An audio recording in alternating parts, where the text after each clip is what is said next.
All right, welcome back to a special edition. We're going to do a simulcast version of the Press Box radio show and the Powers on Sports podcast. We're going to talk college football playoff, NFL playoffs, and no better person to talk about this because this former coach, all-time winningest coach in University of South Florida history, has been in both of them. He's been in the NFL playoffs this weekend with the San Francisco 49ers and Jim Harbaugh, and he's been very much involved in high-pressure games when he was the head coach at University of South Florida and other places he has been around the country. Coach Jim Leavitt, welcome to the show, sir.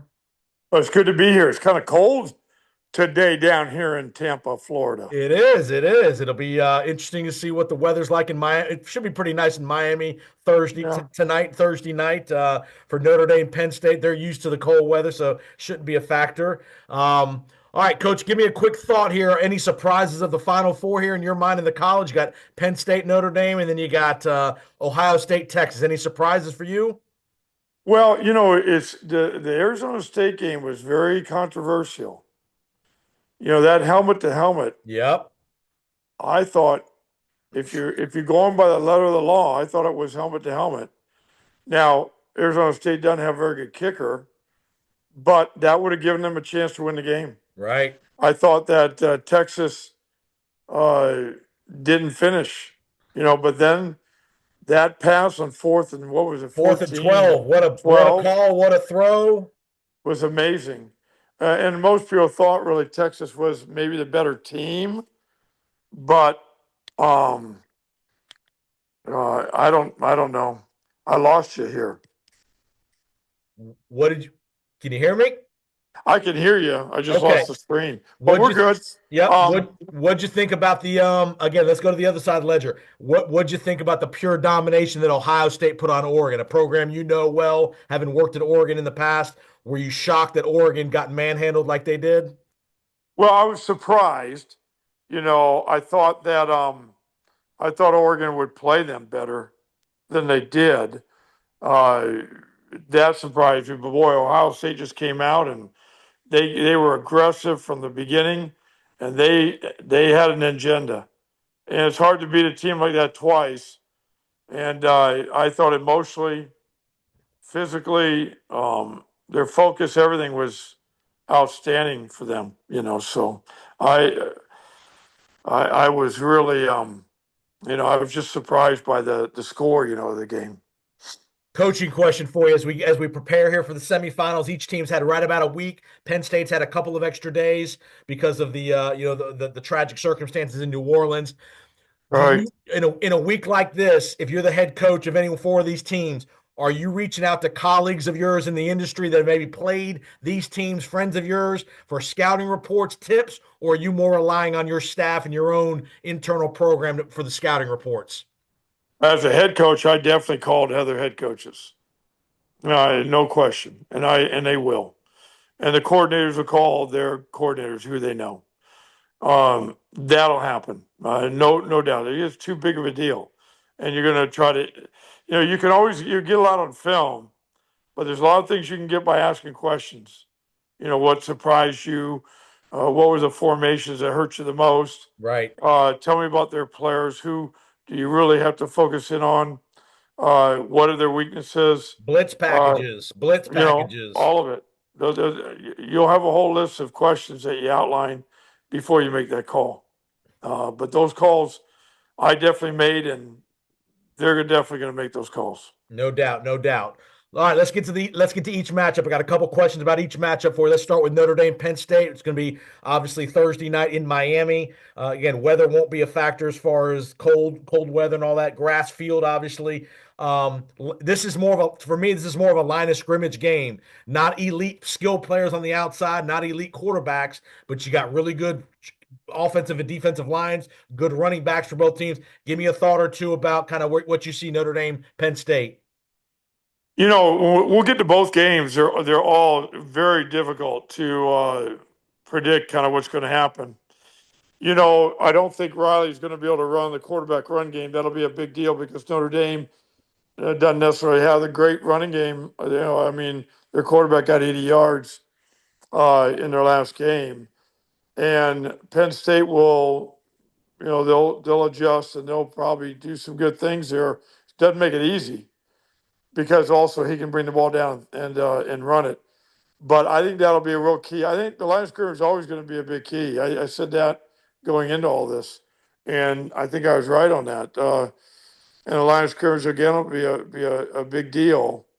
Um, Boy, I don't know. It's such a tough.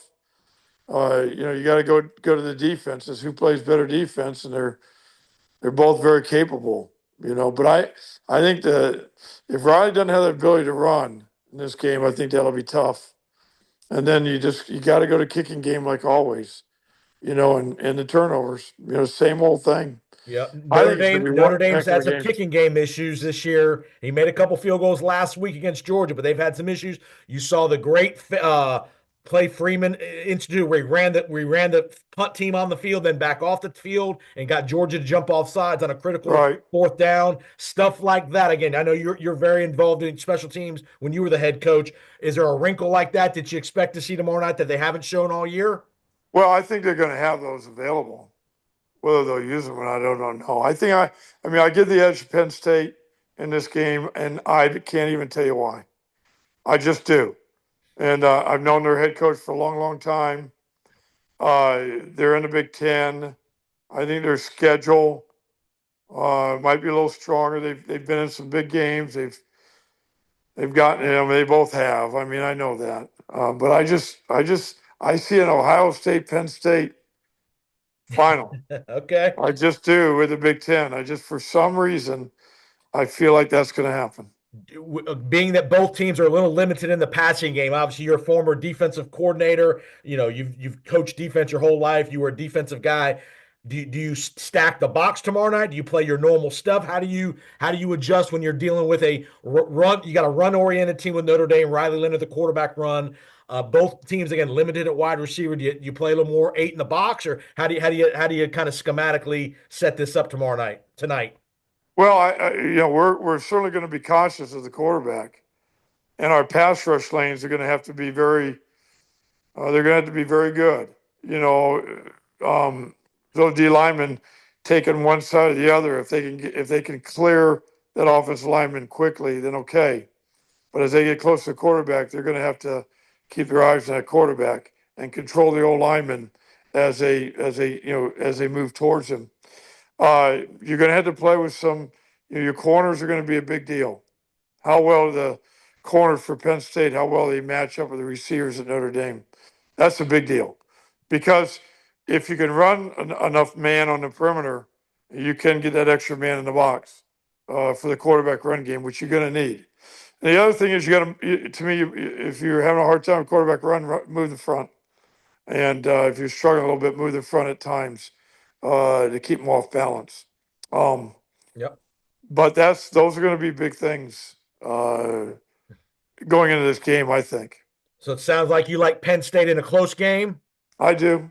I do. I think it'll be a really close game. I think Penn State will end up winning the game, but it's such an even deal that Right. nothing would surprise me. It really wouldn't.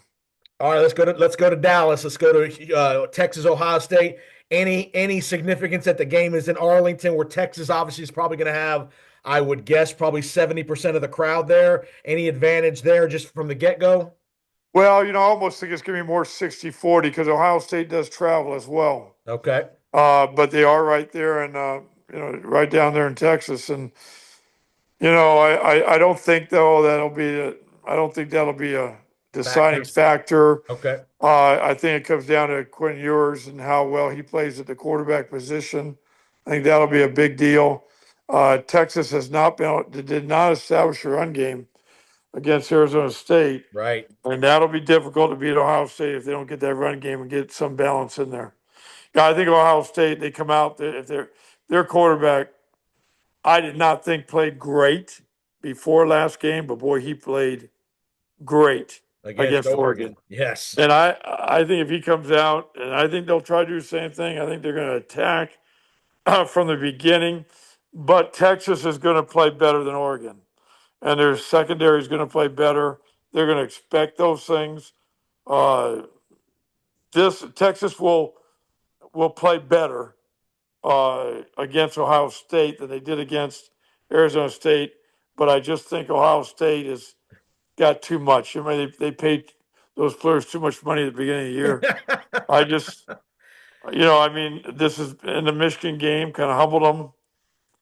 I Is Sarkeesian going to be more aggressive in the first quarter because how well Ohio State has played in the first quarters of these games? You think his play calling is going to be more aggressive to really try to get the lead and try to, put some pressure on Ohio State? Because Ohio State's been up what, 38-0 the first quarters of both these games. I mean, combined, I mean, they've just dominated Tennessee and Oregon.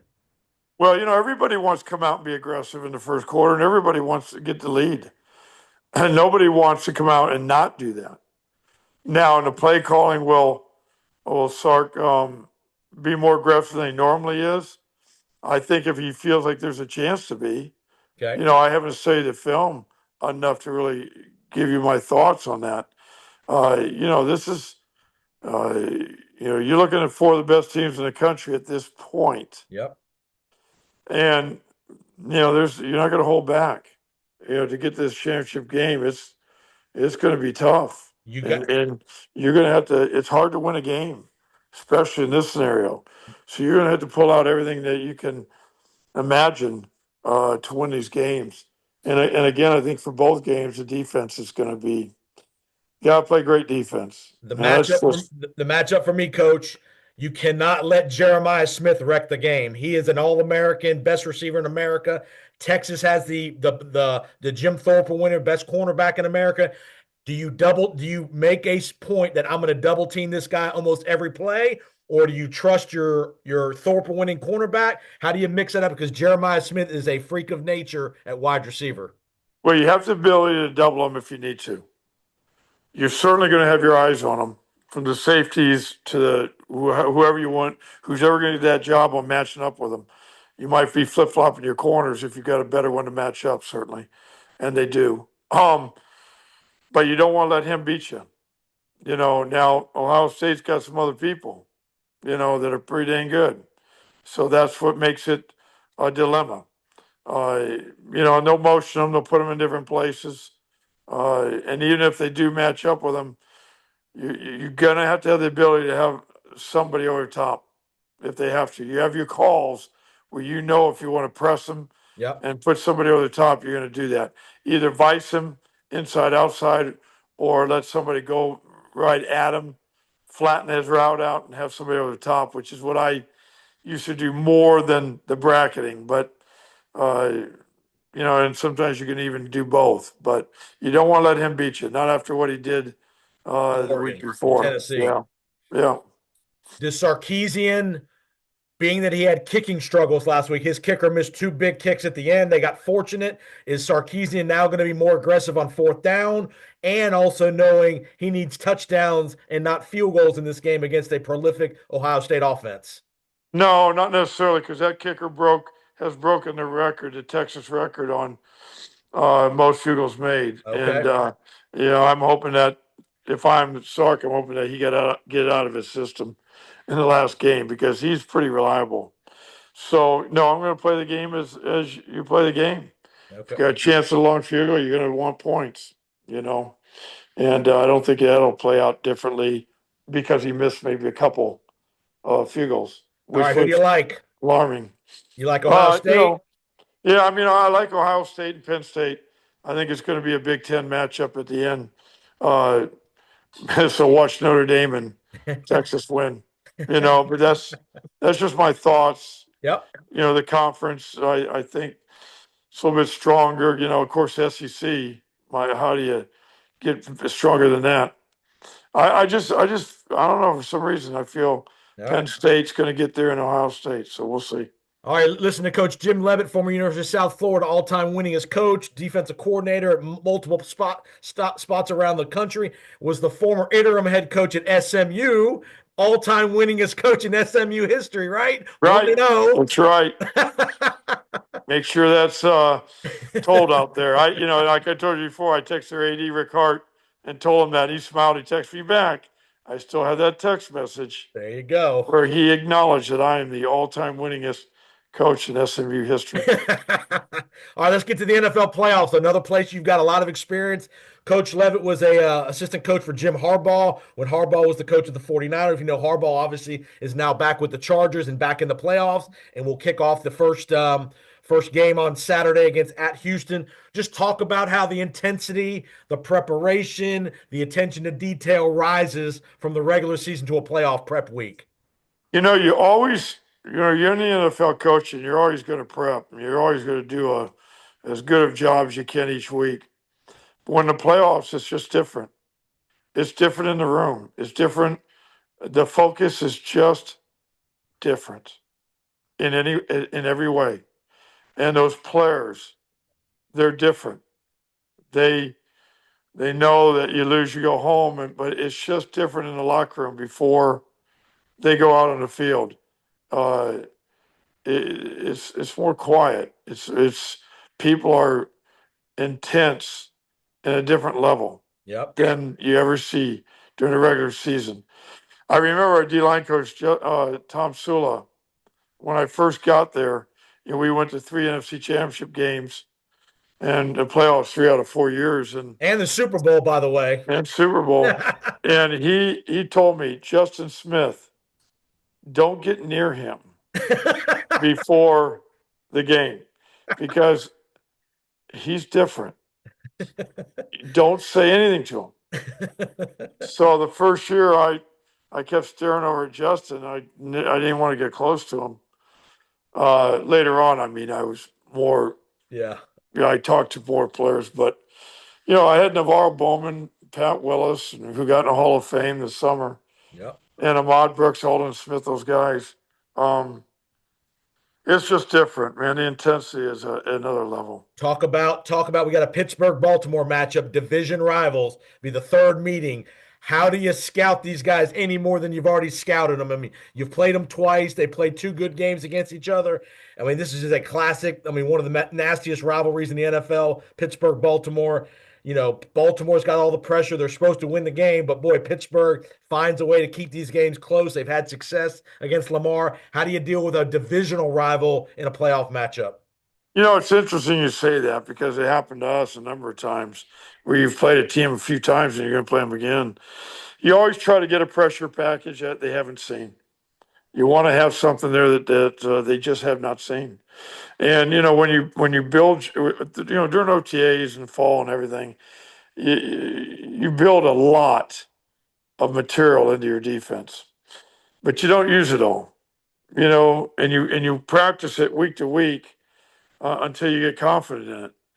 And those things will be pulled out in this game. There'll be a look that Yep. the coordinators have not seen on offense or defense, and you just got to rely on your players to adjust and be able to handle the situation. But that'll happen. Other than that, Do what you're good at, right? Do what you're do good what at. you go, and you're going to play the game, and it's not a lot of surprises. And that's just inevitable. It's what happens. I think Baltimore will win, but um, I just think they will. They got. I mean, everybody's good in the playoffs, but I think Baltimore, I think Detroit are pretty strong teams to rival Kansas City. All right, that's two more questions. I'll get you out of here. Let's talk about rookie quarterbacks. You got two games involving rookies: Bucks, Washington with Daniels, and then Denver, Buffalo with Bo Nix. Talk about rookie quarterbacks, and again, defending rookie quarterbacks and how you would defend those, and just trying to keep the quarterback doing what he's been doing all year, and not try to do too much in these playoff games. Well, yeah. I mean, right. You got some young guys out there going, and haven't been there. And but they've played a lot of games, and they've had success, or they wouldn't be in the playoffs.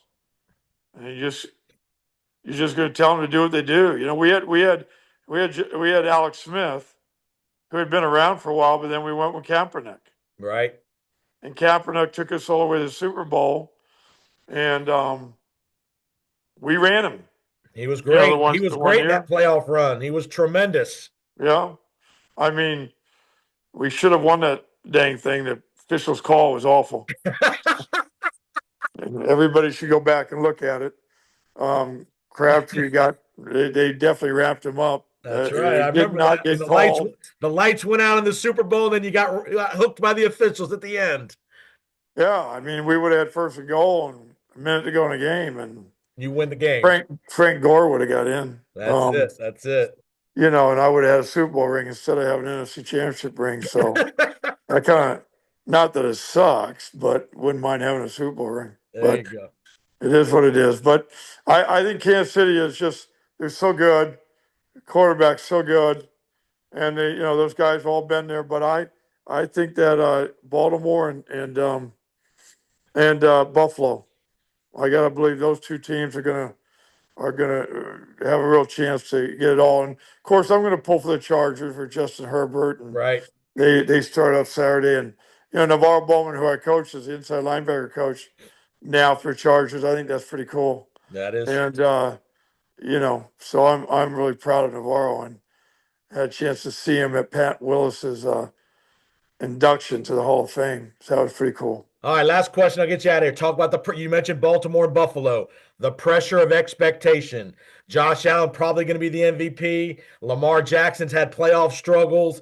How do you, again, I know they're superstars and they're great players, but as a coach, do you say anything to them special? Hey, don't get too hyped up. Lamar's already talked about this week. He's been too hyped up playing in these playoff games and hasn't played as well. How do you manage the pressure of expectation for those two kind of guys? Well, I don't know those guys. Now I faced Buffalo's quarterback when he was at Wyoming, and I was the defense coordinator at Oregon, and we had a great game against him. He was like 7 for 24, not many yards, and we ended up beating him. And we were sandwiched between games with Nebraska and Arizona State. We had to go to Wyoming, where it said the elevation was 7,000 feet. Um, but I love him. I think he's such a competitor. Uh, he's been in this enough now to where I don't. I think you just keep your arm around him and keep him going. And Lamar, same thing. Those guys have been in these situations. They're not young. They've been around it. So no, I don't know if a whole lot you're going to say to them to change anything other than just support them and tell them you're excited about it, about what's going to happen, and stay pretty positive. Well, Coach Leavitt, great job, great analysis. Again, you like Penn State, Ohio State in the college football championship game a week from Monday night. Great insight. Again, appreciate the perspective. Again, this coach has been in the NFL playoffs, in the Super Bowl, and huge college football games over the years. It's just a great outlet for me. And we at the Press Box and the Powers on Sports podcast appreciate it and enjoy the weekend. All right, sounds good. Thanks, Jason.